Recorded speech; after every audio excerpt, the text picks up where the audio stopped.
Hello and welcome back to my channel. और आज हम बात करेंगे कि दुष्ट से दुष्ट यानी टॉक्सिक से टॉक्सिक लोगों को भी किस तरह हम बदल सकते हैं, क्योंकि ये सबसे ज़्यादा क्वेरी मेरे पास आती है। चाहे वो किसी का पार्टनर हो, सास हो, नंद हो, इन लॉज हो, एक्सेट्रा कोई भी हो, कि मेरी लाइफ में कोई ऐसा टॉक्सिक पर्सन है, उसे क्या बदल सकते हैं लॉ ऑफ अट्रैक्शन से, या फिर क्या बदला जा सकता है। तो सबसे पहले जवाब है कि बिल्कुल बदला जा सकता है। कैसे बदला जा सकता है? तो सबसे पहले तो ये टॉक्सिक वर्ड जो है ये हम यूज़ करते हैं, एंड यूनिवर्स की नज़र में हर इंसान एक सोल है, एक प्योर सोल है।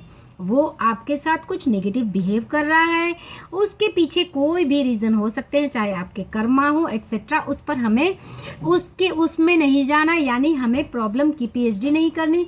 जो भी प्रॉब्लम फेस कर रहे हैं उसके जस्ट सॉल्यूशन ढूंढना है। तो जो कोई अगर नेगेटिव पर्सन हमारे सामने है, उसे कैसे बदलना है? तो सबसे पहले उसे बिल्कुल नहीं बदलना, उस पर आपको कोई एक्शंस नहीं लेने। यहाँ पे प्रॉब्लम इसलिए आती है कि हम अपनी पूरी एनर्जी उस इंसान को बदलने में, उसे कन्विंस करने में, लोगों से डिस्कस करने में, डील करने में लगा देते हैं, एंड इससे और हमें नेगेटिव रिजल्ट्स मिलते हैं, क्योंकि आप ब्रह्मांड को नेगेटिविटी दे रहे हैं, बदले में आपको नेगेटिविटी ही मिलेगी। तो करना क्या है? करना ये है कि उस इंसान पर आपको एक्शन नहीं लेने, आपको जो अपनी अंदर फीलिंग्स चल रही है उसके लिए एक्शन लेने हैं, उसे चेंज करना है। यानी कि अभी जो विचार आपके मन में उस इंसान के लिए आ रहे हैं कि ये नेगेटिव है, ये टॉक्सिक है, या ये तो मेरे साथ ऐसे ही बिहेव करता है, इसे किसी ने बहकाया एक्सेट्रा, जो नॉर्मल कॉन्वर्सेशन मुझे सुनाई देती है, उसी के ग्राउंड पर मैं बातें कर रही हूँ। इसे अब कैसे चेंज करना है? जो छवि सामने वाले की मुझे दिख रही है, तो हम नई बातें कैसे बोल सकते हैं, कैसे सोच सकते हैं? यहाँ पर आप होपोनोपोनो का यूज़ कर सकते हैं, यानी कि नेगेटिव फीलिंग्स, नेगेटिव विचार जो हमारे मन में आ रहे हैं, हमें अपने इंटरनल एनवायरनमेंट को चेंज करना है, अपनी फीलिंग्स पे काम करना है। और उसके लिए उसका बेस्ट तरीका है कि आपकी लाइफ में जो अच्छी चीज़ें हो रही हैं उस पे फोकस करें उसके बारे में सोचें, पॉजिटिव एस्पेक्ट्स लिखें, और लिखने की भी आपको बहुत ज़्यादा ज़रूरत नहीं। जस्ट आपकी लाइफ में अदर चीज़ें जो पॉजिटिव हो रही हैं उस पर आप अपना फोकस डालेंगे, तो सबसे पहले आपका फोकस शिफ्ट हो जाएगा उस इंसान या उस परिस्थिति पर से, और उस पर आप फोकस नहीं डालेंगे तो वो चीज़ें अपने आप धीरे धीरे वेव बन के डाइल्यूट हो जाएंगी, क्योंकि हम जिस चीज़ पे फोकस करते हैं वो चीज़ें बढ़ती हैं। तो जैसे ही हम अपना फोकस पॉजिटिव चीज़ों पे डालते हैं, हमारा वाइब्रेशन चेंज हो जाता है, और साथ ही हमारे अंदर पॉजिटिविटी आती है, और हमारी लाइफ में पॉजिटिविटी फिर हम रिफ्लेक्ट भी करने लगते हैं। इससे आपको दो एडवांटेज मिलेंगे।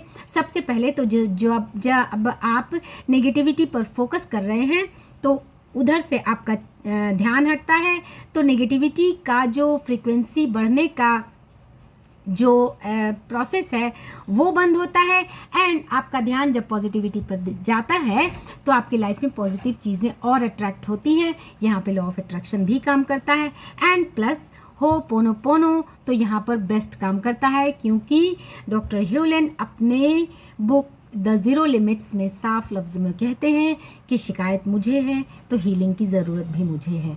यानी कि जो टॉक्सिक एनवायरनमेंट हमने अपने अंदर क्रिएट की, चाहे रीज़न आपको बाहर दिख रहा हो, लेकिन क्रिएट हम अपने इनर एनवायरनमेंट में कर लेते हैं। जाने अनजाने हम एक नेगेटिव एनवायरनमेंट, नेगेटिव इमेज अपने माइंड में क्रिएट कर लेते हैं, एंड अल्टीमेटली उससे हम खुद ही सफ़र करते हैं। तो उस एनवायरनमेंट को चेंज करना है। होपोनोपोनो करके आप अपनी उस नेगेटिविटी को रिलीज़ कर सकते हैं। आप देखेंगे धीरे धीरे आपके एनवायरनमेंट पॉजिटिव होने लगेगी, वो इंसान बदलने लगेगा। इसमें हो सकता है थोड़ा समय लगे, पर इसके रिजल्ट्स आपको ज़रूर दिखते हैं। यानी कि दो काम करने हैं। सबसे पहले तो उस पर से अपना फोकस हटाना है, एंड अपना ध्यान अपने लाइफ में हो रही बहुत सारी पॉजिटिव चीज़ों पर ले जाना है। इसके लिए आप ग्रेटिट्यूड जर्नल लिख सकते हैं, ग्रेटिट्यूड वॉक कर सकते हैं, एंड इन जनरल आप एफर्मेशंस बोल सकते हैं, जिससे कि आपके लाइफ में पॉजिटिव, जब जैसे ही आपकी वाइब्रेशन पॉजिटिव होगी आप अपनी लाइफ में और पॉजिटिव चीज़ों को अट्रैक्ट करेंगे।